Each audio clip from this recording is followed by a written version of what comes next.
again. I think I'm really looking forward to being a part of Hillsong's worship service tomorrow. That I'm just thrilled about. When I did live in London, I was really traveling back and forth, and I had a flat right there for about 3 years on Bryanston Square in Marylebone.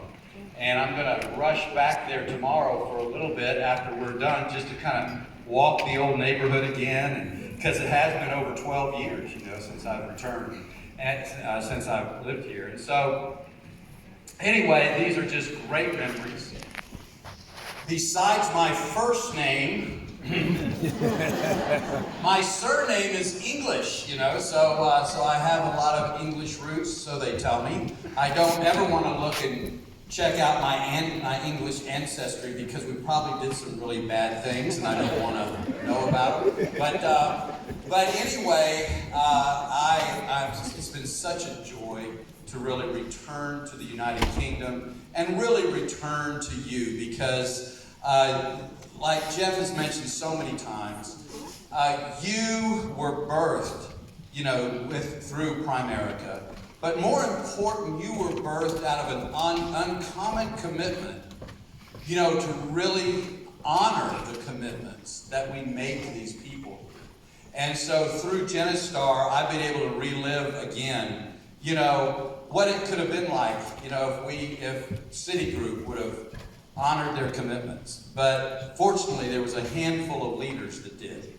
And so it's been such a joy to see this and to know that the dreams that we had, many years ago to do this in Europe has not diminished, but it's only begun. And it's begun through you. And I do believe with everything in me, because I see the character of the leadership here, that Genistar will be the Primerica of Europe. You're on your way. And when I saw these leaders here, when I saw the EVPs up here, folks, I'm telling you, you're going to be promoting an EVP every month, and soon you'll be promoting an EVP every week around here. I'm just telling you, it's going to be that great, because the multipliers, the multiplication is starting to happen.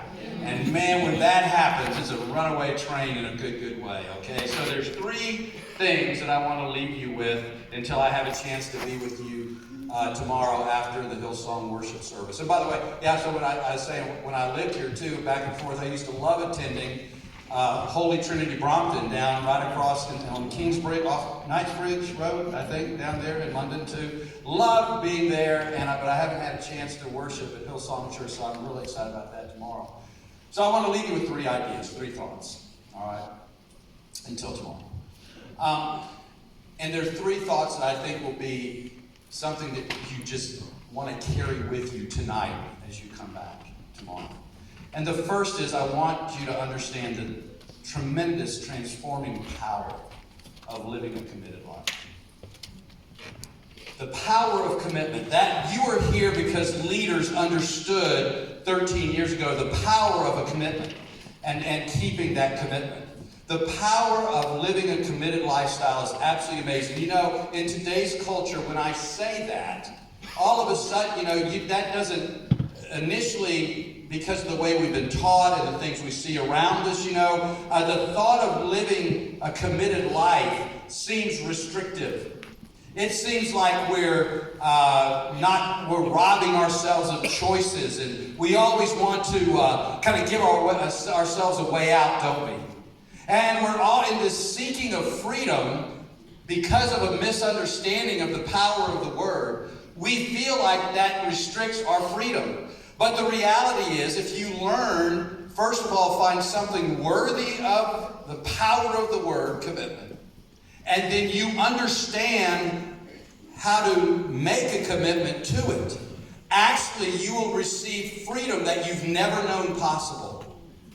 And so many of us just don't understand the power in it. Matter of fact, you can always tell when a word loses its meaning when we place adverbs or adjectives in front of it, like, well, I'm not just committed, I'm totally committed. Well, that's like being, almost pregnant. You're either pregnant or you're not, right? You're either committed or you're not. I love in the Christian culture, they now it's not good enough just to be a Christian. You have to be a Spirit-filled Christian, or you have to be a born-again Christian. And when you realize you understand what the original meaning of Christian is, that's what it is. You must be Spirit-filled. You must be born again. That's how you become one. But yet when we lose the meaning, it gets watered down. We have to seek other meanings for it.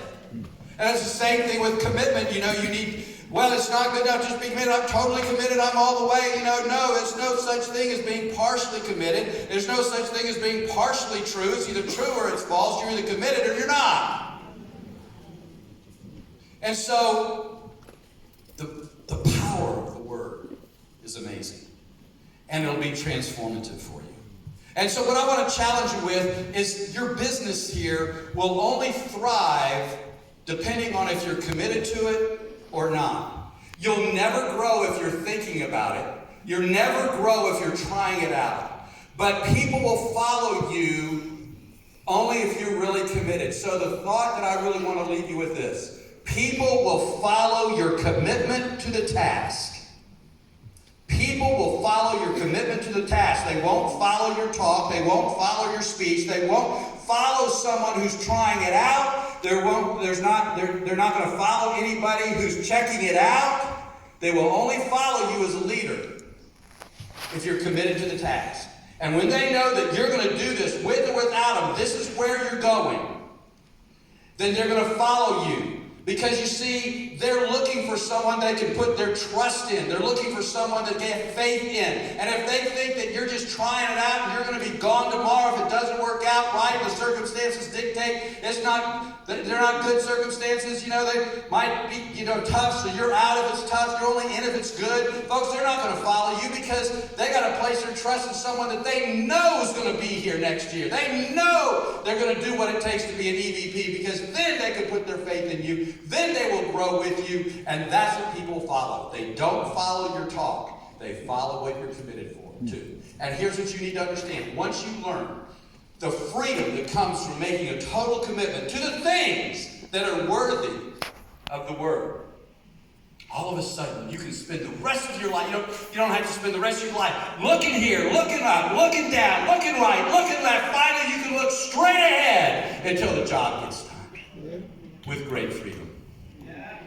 Isn't that great? Okay, so that's the first. The second thing I want you to stick with me is always judge the opportunity based on the winners, never the quitters. I want you to really understand this, because we are so off base here. Think of all of the little kids that grow up in the United Kingdom, and maybe they want to be a star player in the Premier League. Maybe they want to, be a professional rugby player. They dream about this. And they do whatever it takes. You'll put your kids through all these leagues, and you'll send them all over the place, and you'll pour all kinds of money into it, because their dream one day is maybe to play in the Premier League. Be a football player, be a star. Now, what causes them to think that? What causes a child to watch the Olympic Games and to see that one person stand upon that stand with a gold medal, crying when the national anthem is played? What causes that child to see that and say, I'm going to commit my life to do that right there? What causes them to do it is they see the evidence of the people who win, and based on what they see in those winners at the time, causes them to make this uncommon commitment to strive to be like that. Do they ever even think about for 1 minute the thousands and thousands and thousands of kids that lined up in not the field, but you call it the pitch here, right? And practice, and they'll never play starting team in high school. They'll never play at college. They'll certainly never play in the Premier League. Or the hundreds of thousands of people around the world or in their country that strive to be on that stand and get that gold medal around their neck. Do they ever think about the thousands and tens of thousands of all the kids are going to try it, they won't do it. They won't make it. But if they thought that way, would they ever try? No. You see, they never evaluate those accomplishments on all the people who tried and quit. They evaluate their effort and their commitment to it based on the winners they see, and they want to be like them. Why is it that we want to go in business for ourselves? And we come into this amazing place, this amazing company that just paraded success all around on this stage right here. And they go, well, I had a friend that tried it and quit, so therefore it must not work. I know 3 people who tried something and it didn't work for them, therefore it must not work. You see, you got to judge the opportunity based on the people who win in it, not based on the people who quit. Because most people quit most things most of the time. The thing that needs to drive you today, the things that needs to drive your activity levels next week, is that you see the people in this business, in this company, who have won. You examine their lives. You examine how they make their money. You examine, their character, and you say, that's what I want, and I'm willing to do whatever it takes to get there. You always evaluate an opportunity based on the people who win it, in it, never the people who quit. Make sense? Yeah. Very good. The third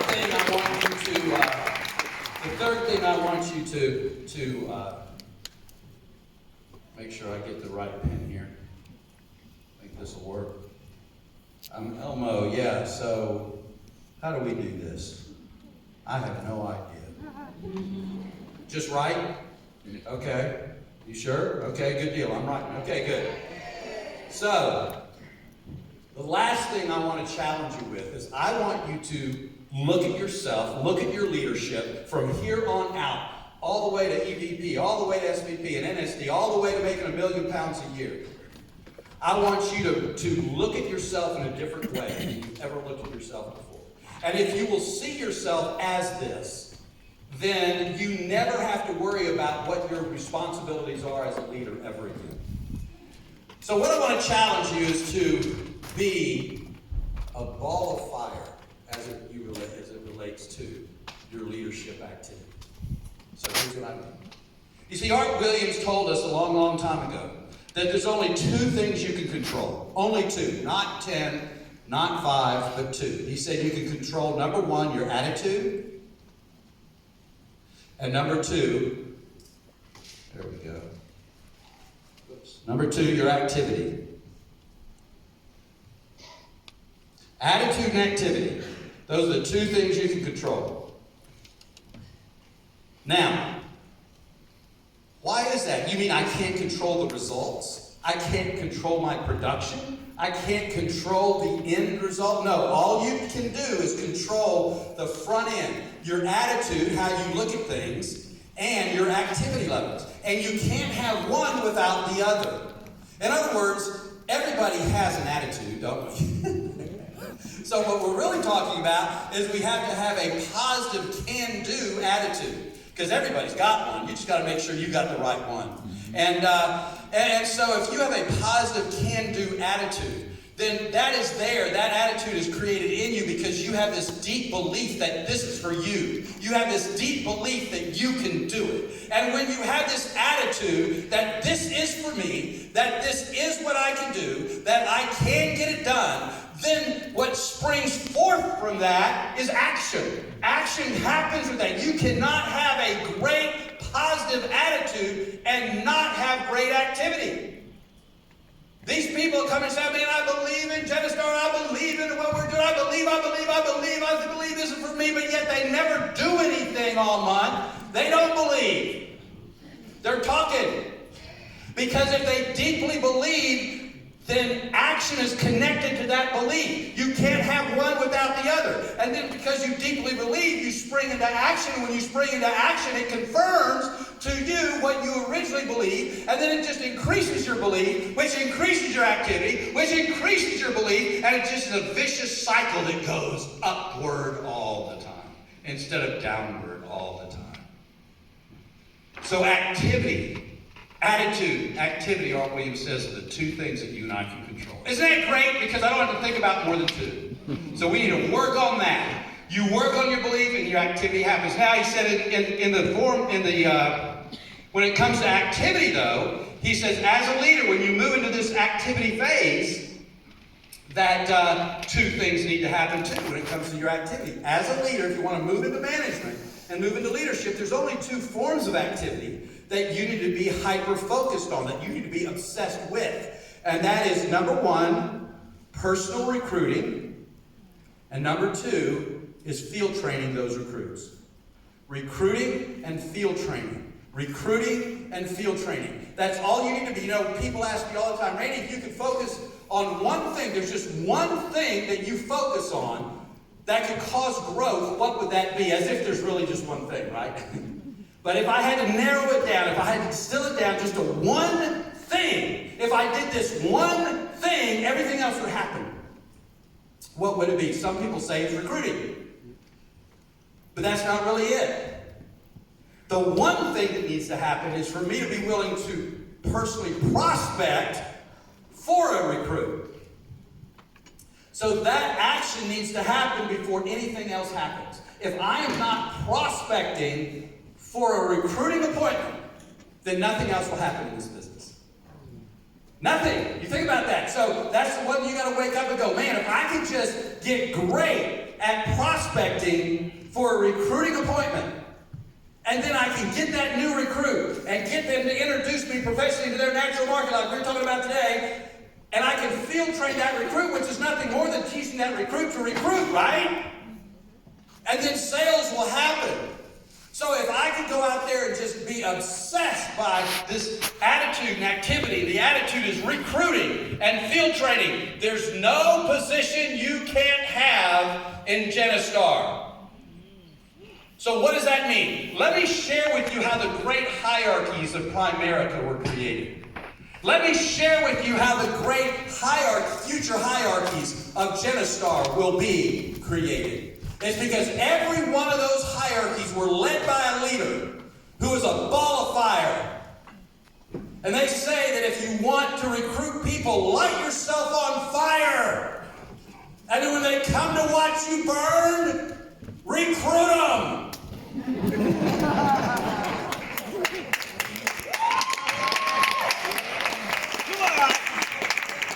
Because they're not used to seeing someone who has a great attitude and great activity, and they're a ball of fire when it comes to their recruiting activity. And so here's what I want you to look at yourself at. Here's how great hierarchies are built. You ready? Here's what it looks like. Here's what my company looks like.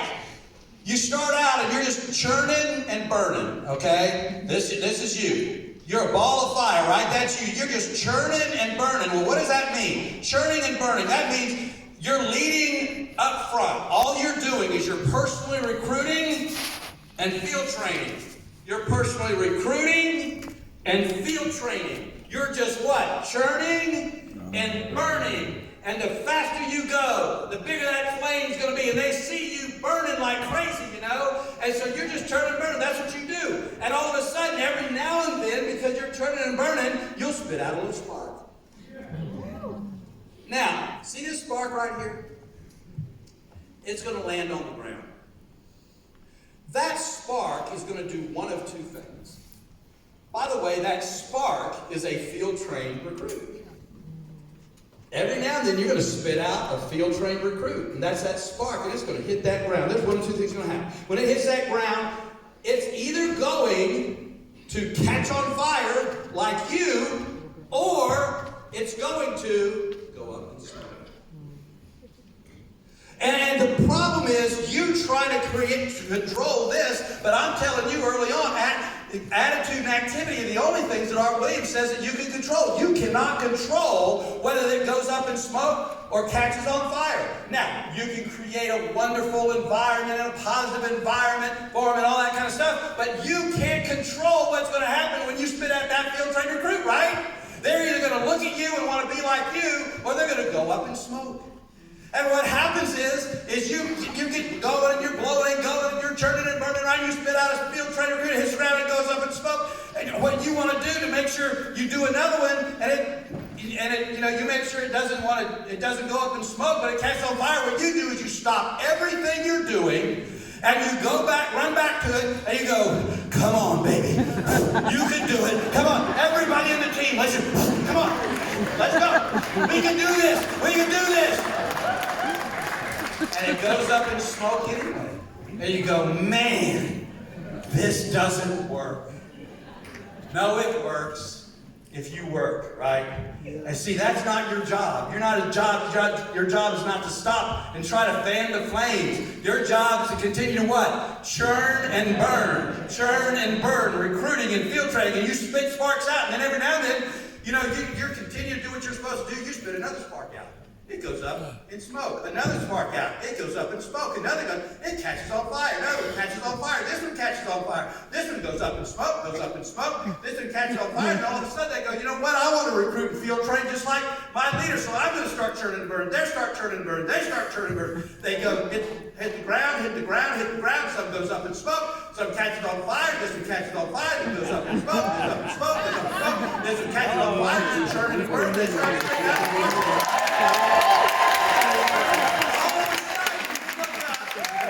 you got 7 to 10 EVPs. You're totally financially independent for the rest of your life, and that is how to build a hierarchy, right?